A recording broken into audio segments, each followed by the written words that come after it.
ఈ మధ్య క్లినిక్ లో ఒక వింత ప్రశ్న అడుగుతున్నారు డాక్టర్ గారు, స్మోకింగ్ వల్ల నా బవల్ మూమెంట్ చాలా బెటర్ గా ఉంటుంది, స్మోకింగ్ ఆపేస్తే నా కాన్స్టిపేషన్ అవుతాం. First let me explain how smoking will cause bowel movement. Smoking చేస్తున్నప్పుడు సిగరెట్ లో ఉండే టొబాకో వల్ల, అందులో ఉండే నికోటిన్ వల్ల మన గట్ లో ఉన్న నికోటిన్ రిసెప్టర్స్ యాక్టివేట్ అయిపోయి that will facilitate bowel movement. But అలాగే స్మోకింగ్ తో వందలు వేల రిస్క్ ఫ్యాక్టర్స్ ఉన్నాయి. లైక్ టొబాకో స్మోకింగ్ వల్ల వచ్చే కార్సినోజన్స్ తో oesophageal cancers, oral cancers, gastric cancer, pancreatic cancer, ఇలా రకరకాల క్యాన్సర్లన్నీ ఉన్నాయి.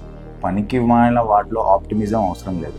గట్ హెల్త్ బాగుండాలి, గట్ మొటిలిటీ బాగుండాలి అంటే చాలా మంచి పద్ధతులు, చాలా మంచి అలవాట్లు వేరే ఉన్నాయి. Like having fibre rich food, ఆకుకూరలు, కూరగాయలు ఎక్కువగా తీసుకోవడం, water at least 3 to 4 litres maintain చేయడము, ఫ్రూట్స్ లో ముఖ్యంగా pomegranate, banana, papaya, apple, kiwi ఇలాంటివి తీసుకోవడం. ఇలా ఫైబర్ ఇంటేక్ ఎక్కువ చేసుకోవడం వల్ల బవల్ మూమెంట్ బెటర్ గా ఉంటుంది. మీకు తెలుసా, ఇండియాలో more than 30% heart attack rate ఎవరిలో ఎక్కువగా ఉందో తెలుసా? క్రానిక్ స్మోకర్స్ లో. మోర్ ఇంట్రెస్టింగ్లీ, మీరు ఇప్పుడు ఈ రోజు స్మోకింగ్ క్విట్ చేస్తే వితిన్ 20 minutes మీ బేస్ లైన్ హార్ట్ రేట్ తగ్గుతుంది. వితిన్ 12 hours లో మన కార్బన్ మోనాక్సైడ్ టాక్సిసిటీ లెవెల్స్ తగ్గుతాయి, నార్మల్ కి రీచ్ అవుతాయి.